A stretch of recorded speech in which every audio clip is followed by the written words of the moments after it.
என்னது இட்லி? எப்பா இட்லி போட்ட ஏசமான எவ்வளவு பெரிய பூகம் வந்தாலும் சரிடா, நீ ஒரு ஆள் எஸ்கேப் ஆயிருப்பா. வெல்கம் டு ஐரக்ஷன் சேனல். எங்களோட வீடியோஸ் உங்களுக்கு பிடிச்சிருந்ததுன்னா லைக் பண்ணுங்க, கமெண்ட் பண்ணுங்க, ஷேர் பண்ணுங்க, மறக்காம சப்ஸ்கிரைப் பண்ணுங்க.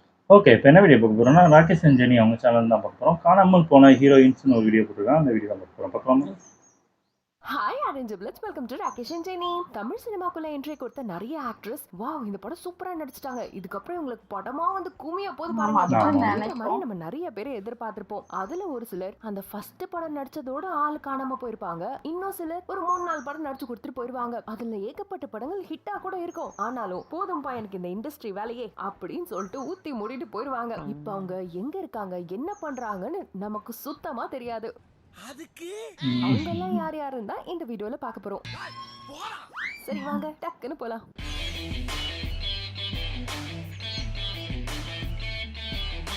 இதுல ஃபர்ஸ்ட் யாருன்னு பாத்தீங்கன்னா நம்ம மலையாள பெண்குட்டி அசினானு.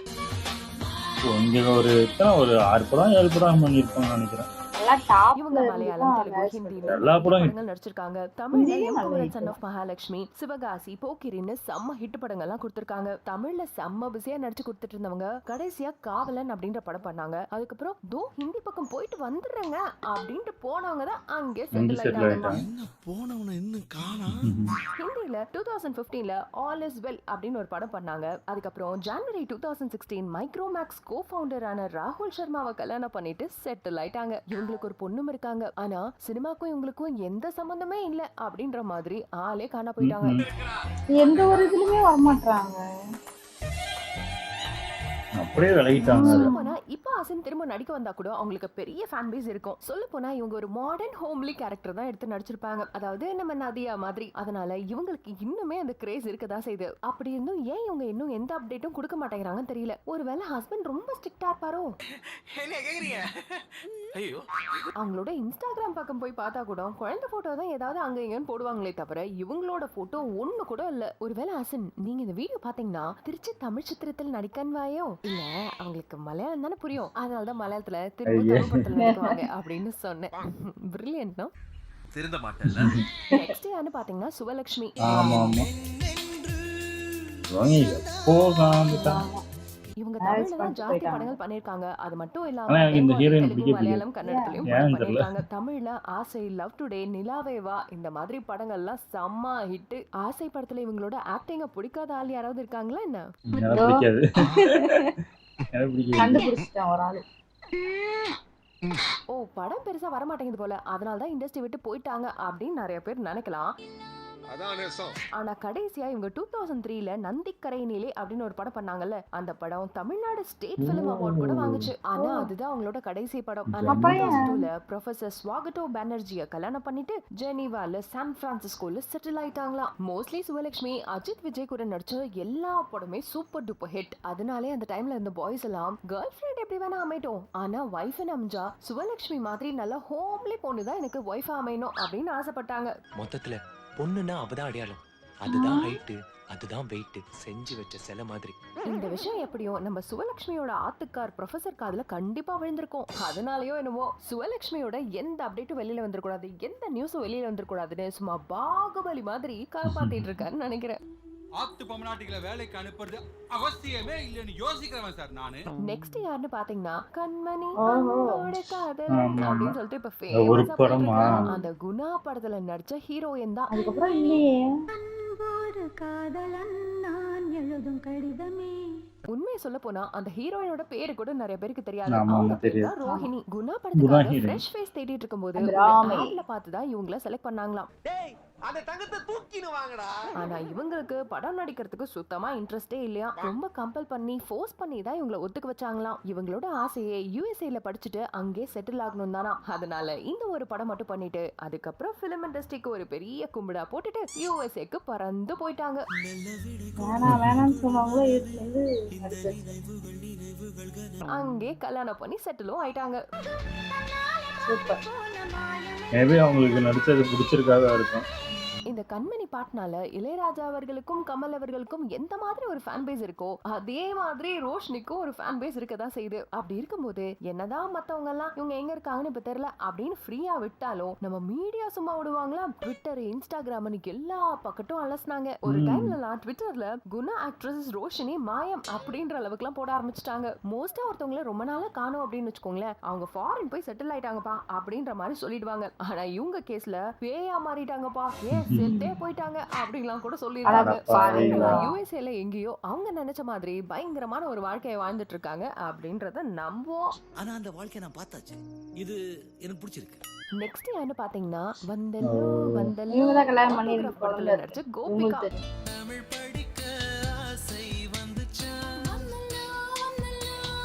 இவங்க மலையாளம், தமிழ்ல நிறைய படங்கள் பண்ணிருக்காங்க. தமிழ்ல ஸ்பெசிபிக்கா சொல்லணும்னா கனா கண்டேன், தொட்டி ஜெயா. 2008ல வெள்ளித்திரை அப்படின்னு ஒரு படம் பண்ணாங்க. அப்புறம் 2013ல மலையாளத்துல கடைசியா ஒரு படம் பண்ணாங்க. அதுக்கப்புறம் பெரிய திரைக்கு நான் ஒரு பாய் சொல்லிக்கிறேன் அப்படின்னு சொல்லிட்டு பாய் சொல்லிட்டு கிளம்பிட்டாங்க.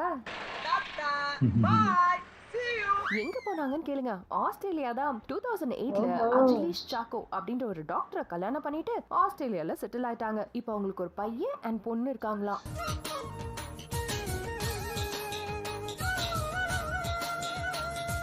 இவங்களுக்கு பெரிய ஹீரோஸ் கூட எல்லாம் நடிக்கிறதுக்கு பெருசா வாய்ப்பெல்லாம் கிடைக்கல. சோ ரொம்ப லிமிட்டடான படங்கள் தான் பண்ணிருக்காங்க. இவங்களும் முன்னாடியே சொன்னா சின் சுவலட்சுமி மாதிரி ரொம்ப ஹோம்லி கேரக்டர்ஸ் தான் பண்ணுவாங்க. அண்ட் பார்க்கவும் ரொம்ப சிம்பிளா தான் இருப்பாங்க. இந்த மாதிரி ஹோம்லி பொண்ணுங்க தான் வேணும் வேணும்னு சொல்றதுனாலயோ என்னவோ இவங்க எல்லாம் எங்க போனாங்கன்னு கூட தெரியல. சோ இந்த விஷயத்த கேட்கும் போது இவங்க எல்லாம் ரொம்ப தன்னடக்கத்தோட இருக்காங்க அப்படின்னு சொல்றதா, இல்ல அவங்க ஆத்துக்காரங்க எல்லாம் ரொம்ப ஸ்ட்ரிக்டா இருக்காங்க அப்படின்னு சொல்லிட்டு அவங்கள திட்டுறதான் தெரியலையே.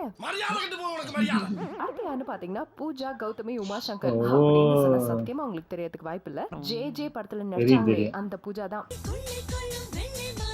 ஆமா இவங்க காணவே இல்ல. இவங்க ஏதோ இதெல்லாம் வந்துட்டு இருந்தாங்க, டிவி ஜட்ஜாலாம் வந்துட்டு இருந்தாங்க. அவங்களோட ஃபர்ஸ்ட் படம். அதுக்கப்புறம் அட்டகாசம், பட்டியல், தம்பின்னு நிறைய படங்கள் பண்ணிருக்காங்க. கடைசியா 2015ல கடவுள் பாதி மிருகம் பாதி அப்படின்னு தமிழ்ல ஒரு படம் பண்ணிருக்காங்க. 2016ல சிங்களத்துல 2 படம் பண்ணிருக்காங்க. அதோட 2016ல ஒரு கல்யாணம் பண்ணிருக்காங்க. பிரசாந்த் டேவிட் வித்தகன் அப்படின்ற ஸ்ரீலங்கன் பிசினஸ் மேனை கல்யாணம் பண்ணிக்கிட்டாங்க. அங்க போயிட்டாங்க ஸ்ரீலங்கா. ஆனா இன்ஸ்டாகிராம்ல இவங்களோட ஐடி ஒன்னு இருக்கு. ஆனா அது உண்மையா இல்ல அது ஃபேக்கான்னு கூட தெரியல. அது ஃபேக்.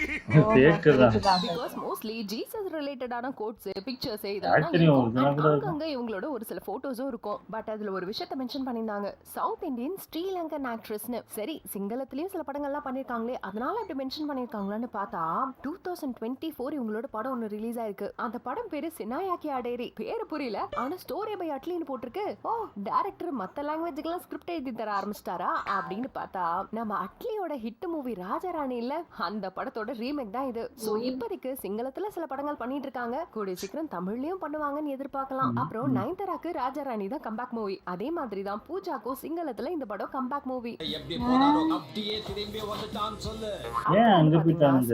பேடி இவங்க யாருன்னா மாண்புமிகு மாணவன் அப்படின்னு விஜயோட ஒரு படம் வந்துச்சுல, அந்த படத்துல ஒரு ஹீரோயின் இருப்பாங்கல்ல, அவங்கதான். ஆமா ஆமா பயங்கர கிளாமரா நடிச்சிருப்பாங்க. அதுக்கப்புறம் 1997ல பார்டர், இத்திஹாஸ் அப்படின்னு 2 ஹிந்தி படம் பண்ணிருக்காங்க. சொல்ல பிளாக் பஸ்டர் ஹிட்டுங்க. அந்த காலத்திலேயே அது ஒரு 65 கோடி கிட்ட கலெக்ட் பண்ணிச்சோம். நீ பார்த்த ஒரு 65 கோடி, அதான் ஒரு ஹிட் படம் கொடுத்துட்டோமே, அதுக்கப்புறம் நம்ம இண்டஸ்ட்ரியில பண்றதுக்கு என்ன இருக்கு அப்படின்னு ஆளு வேற்று கிரகத்துக்கு போயிட்டாங்களான்னு தெரியல. சுத்தமா எந்த இன்ஃபர்மேஷனும் இல்ல. அடுத்தது காலமெல்லாம் காத்திருப்பேன் அப்படின்னு நம்ம தளபதி நடிச்ச ஒரு படம் இருக்கு இல்லையா, வருவாங்கல்ல, அவங்க பேர் தான் டிம்பிள். என்ன விஜயோட படத்துல இருக்க ஹீரோயினா அந்த படத்துல இவங்களோட பேரு மணிமேகலை. நான் ஏன் இவ்ளோ டீடைலா சொல்றேன்னா, நீங்க டிம்பிள்னு போய் நெட்ல சர்ச் பண்ணீங்கன்னு வெச்சுக்கோங்களேன், லோக்சபா மெம்பர் டிம்பிள் யாதவ், அப்புறம் டிம்பிள் கபாடியா இவங்கலாம் தான் வருவாங்க. அதையும் தாண்டி டிம்பிள்னு தேடினா உங்க கண்ணத்துல விடுதல குழி, அதுதான் டிம்பிள் அப்படின்னு தான் வருமே தவிர இவங்கள பத்தி வேற எந்த இன்ஃபர்மேஷனும் வராது. சோ இவங்கள பத்தி போதுமான தகவல் கொடுத்ததுனால அடுத்த ஆள் பார்க்க போயிடலாமா? நெக்ஸ்ட் யாருன்னு பாத்தீங்கன்னா ரதி ஆறுமுகம். இவங்க தெலுங்கு தமிழ்ல நிறைய படங்கள் பண்ணிருக்காங்க. தமிழ்ல கதை அப்படின்ற படம் மூலமா தான் இவங்க கொஞ்சம் பாப்புலர் ஆனாங்க. இவங்க 2004ல சிங்கார சென்னை அப்படின்ற படம் தான் தமிழ்ல கடைசியா பண்ணாங்க. அப்புறம் 2006ல தெலுங்குல ஒரு படம் பண்ணாங்க. இவ்ளோ விஷயம் சொல்லியும் உங்களுக்கு இவங்க தெரியலன்னு வச்சுக்கோங்களேன். ஒரே ஞாபகம் வந்துரும், நம்ம கட்டப்பா சத்யராஜ்க்கு இப்படி எல்லாம் அப்படின்னு தெரியும் பாட்டு தான்.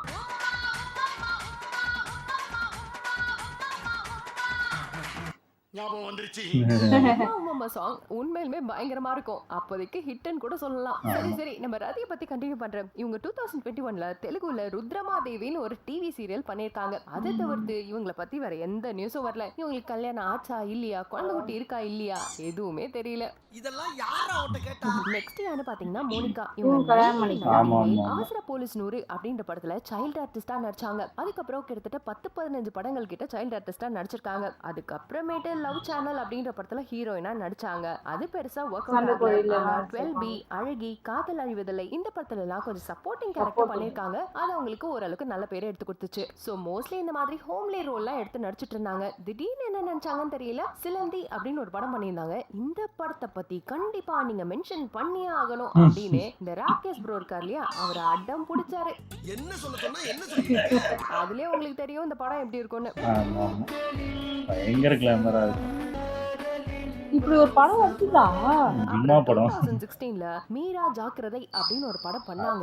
அதுக்கப்புறம் நானும் ஜாக்கிரதை அப்படின்னு சினிமா இண்டஸ்ட்ரியை விட்டே போயிட்டாங்க. போனவங்க திடீர்னு ஒரு 10 வருஷத்துக்கு முன்னாடி ஒரு இன்டர்வியூ ஒன்று கொடுத்துருந்தாங்க. யார்ப்பா இவங்க அப்படின்னு அந்த இன்டர்வியூட ஃபர்ஸ்ட் கிளிக்க பார்க்கும்போது தோணி இருக்கும். அதுக்கப்புறம் தான் தெரியுது உங்க மோனிகான்னு. ஏன்னா கம்ப்ளீட்டாவே இஸ்லாமுக்கு மாறிட்டாங்க. இவங்க பேரை எம்ஜி ரஹீமா அப்படின்னு மாத்திட்டாங்க. இவங்க வீட்டுல எல்லாம் எப்படிதான் ஒத்துக்குறாங்களோ அப்படின்னு யாருக்காவது தோணுச்சுன்னா, அவங்க அப்பா மாருதி ராஜ் ஒரு ஹிந்து அண்ட் அவங்க அம்மா கிரேஸ் ஒரு கிறிஸ்டியன். சோ வீட்ல நார்மலாவே எம்மதமும் சம்மதம் ஃபேமிலி தான். அப்பா வந்து ஃபுல்லா ஹிந்து ஃபேமிலி, அம்மா சைடு ஃபுல்லா எல்லாரும் கிறிஸ்டியன், நான் இப்போ முஸ்லிம். சோ இட்ஸ் லைக் ஒரு இந்தியன் நேஷனாலிட்டி இருக்குன்னு கூட சொல்லலாம். அதுக்கப்புறம் நம்ம ரஹீமா மாலிக் அப்படின்ற முஸ்லிமை கல்யாணம் பண்ணிட்டு செட்டில் ஆயிட்டாங்க. சந்தோஷமான குடும்பம், இதுக்கு மேல என்னங்க? நெக்ஸ்ட் யாரு பாத்தீங்கன்னா பிரியா கில். இவங்க நம்ம அஜித் குமார் கூட ரெட் அப்படின்னு ஒரு படம் பண்ணிருக்காங்க. வேற லைனே கிடைக்கலையா? ஞாபகம் வருதா?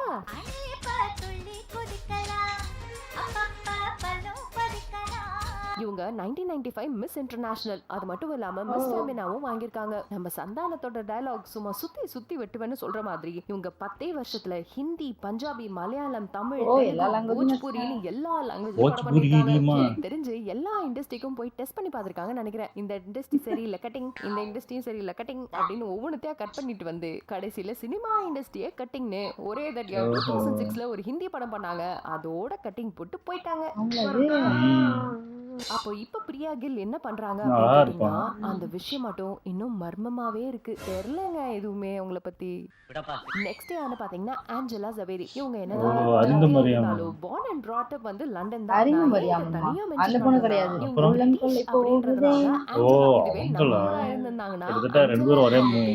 வச்சு சொல்றேங்க. சரி, அவங்க ஹிந்தியில கெரியரை ஸ்டார்ட் பண்ணி தெலுங்கு, மலையாளம், கன்னடத்துல எல்லாம் படம் பண்ணிருக்காங்க. ஆனா தமிழ்ல இவங்க பண்ண உள்ளம் கொள்ளை புகுதே படம் கண்டிப்பா யாராலையுமே மறக்க முடியாது. அதை விட இனிதி இனிது படத்துல மிஸ்ஸா வருவாங்க. ஞாபகம்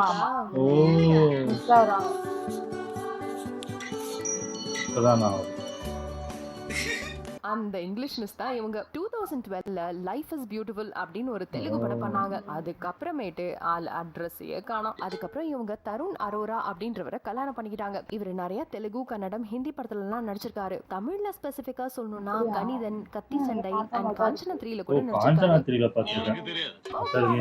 இந்த வீடியோ உங்களுக்கு பிடிச்சிருக்குன்னா மறக்காம ஒரு லைக் பண்ணுங்க. அப்புறம் இந்த வீடியோல வந்த சில ஹீரோயின்ஸை பத்தி எங்களுக்கு ஜாஸ்தி இன்ஃபர்மேஷன் தெரியும் அப்படின்னு யாராவது நினைச்சீங்கன்னா அது என்ன அப்படின்றத மறக்காம கமெண்ட்ல சொல்லுங்க, நாங்களும் தெரிஞ்சுக்கிறோம். See you all in next video. Until then, bye bye from Rakesh and Jenny. Bye.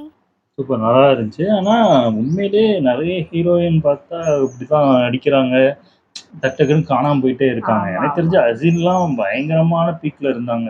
அதாவது திடீர்னு அங்கே ஹிந்திக்கு போனால் அப்படியே அதாவது ஹிந்திக்கு போனாலே போயிடுறாங்க. ஜெனிலியாவும் அதே தான், அங்க போனாலே அப்படியே போயிடுறாங்க. ஆமா ஆமா, அசின் வந்து நல்ல பயங்கர இதுல இருந்து அதுக்கப்புறம் கல்யாணம் ஆகிட்டு போயிட்டாங்க. அவங்கள வந்து அதுக்கப்புறம் அவங்க வெளியில எந்த ஒரு சோசியல் மீடியாலுமே வெளில போட்டோ காட்டல. அது வந்து நம்ம தேடலாம், என்னடா இவங்க இப்படி இருந்துட்டு இப்படி கம்முன்னு இருக்காங்களே.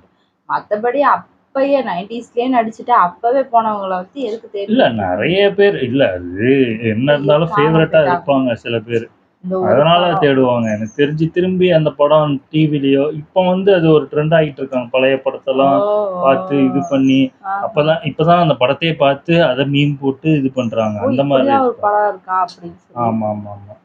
அதான் நிறைய ஹீரோயின்ஸ் இந்த மாதிரிதான் நிறைய பேர் ஃபேவரட் இருப்பாங்க. பார்த்தா டக்கு டக்குன்னு காணாம போயிடுவாங்க. ஜெனிலியாலாம் நிறைய பேருக்கு பிடிச்சிருக்கும். ஜெனிலியா, அதான் அப்படியே போனாங்க, அப்படியே நஸ்ரியா, காணாம ஆனா போயிட்டாங்க. இருக்காங்க, அவங்க இன்னும் நடிச்சிட்டு தான் சிரியா இருக்காங்க. நடிச்சாங்க, அவங்க மலையாளத்துல நடிச்சிட்டு தான் இருக்காங்க. மேரேஜே இப்ப கூட ரீசெண்டா ஏதோ ஒரு படம் ஆமா, நடிச்சிருக்காங்க. படம் நடிச்சிட்டு தான் இருக்காங்க. ஆமா ஆமா, நல்லா தான் இருந்துச்சு. ஓகே, வீடியோஸ் உங்களுக்கு பிடிச்சிருந்தா லைக் பண்ணுங்க, ஷேர் பண்ணுங்க, கமெண்ட் பண்ணுங்க, மறக்காம சப்ஸ்கிரைப் பண்ணுங்க. எல்லாருக்கும்